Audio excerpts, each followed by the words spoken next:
Doing things for other people is actually more rewarding than virtually anything else you can do.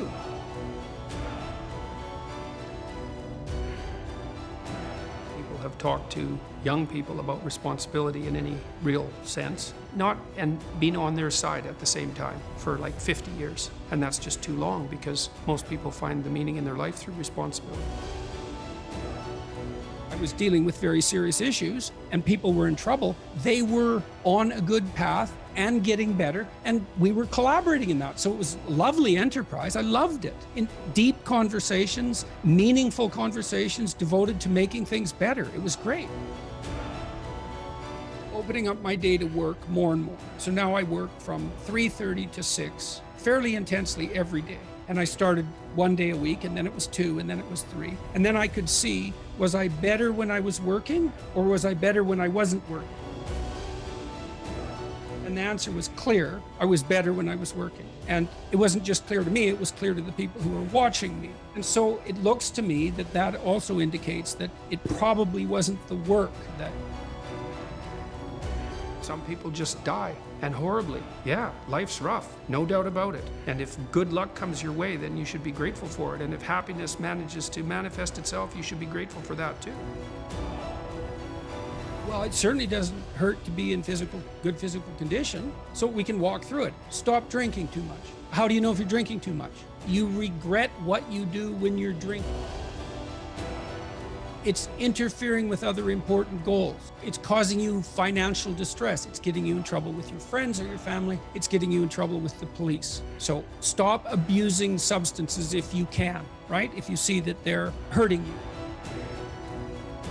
Understand that if you haven't done anything wrong, you don't apologize. And then to wait, because if you wait 2 weeks, people will come to your defense. It takes the people who will come to your defense 2 weeks to get their act together, where it takes the activists who are unbelievably organized 15 seconds to mob you. Psychologists have studied that for 50 years, hoping that one of those things will work. Trying all sorts of creative tacks, they don't work. Exercise works. Cardiovascular and weightlifting. You start to decline in your fluid intelligence at about the age of 25. And it's a linear trend downhill, and it can accelerate as you get old. If you exercise, you stave that off. So that's really useful.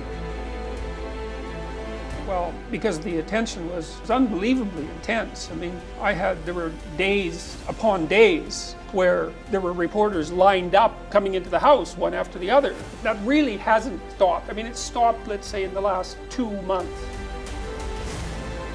End of March, however long ago that is, because I've shut myself off because of my family health trouble. It's very serious. You don't know enough, and you can tell you don't know enough because your life is not what it could be, and neither is the life of the people around you. You just don't know enough. Someone points it out, you should be happy about that because you think, oh, great, like maybe I had to sift through a lot of nonsense to get through the real message that you're telling me, but if you could actually tell me some way that I'm wrong. You could be connected to 1,000 well-connected people. Okay, that means you are connected to the entire world. Right, it's unbelievably valuable. And that's one of the things that's so absolutely remarkable about the situation that I'm in right now, as far as one of the great benefits. The idea that the Savior is the person who takes the world's sins upon himself is exactly that. It's exactly the same idea. The way that there stops being Nazis is for you to know that the Nazis were you, and for you to decide not to do that. But you have to know, you see, this is the thing that people won't do. You have to understand that you could not only do what the Nazi camp guards did in Auschwitz, but that you could actually enjoy it. There's no real connection there. It's an artifice. And, having said that, one of the things that Carl Jung, the great psychotherapist, said about a persona is, don't be thinking that you're better off if you never formed one. So for Jung, it was a voyage through persona. When you hear you should be of service to other people. Well, if you actually watch yourself, you pay attention to yourself, and you do something that helps someone else, and it genuinely helps them, I defy you to find another experience that is that satisfying. It's actually quite stunning how satisfying that is. And so that's a very useful thing to realize. I'm going to give you $100 and you have to give some of it to the person right beside you. And they can either agree or disagree with the split, but if they disagree, you don't get anything.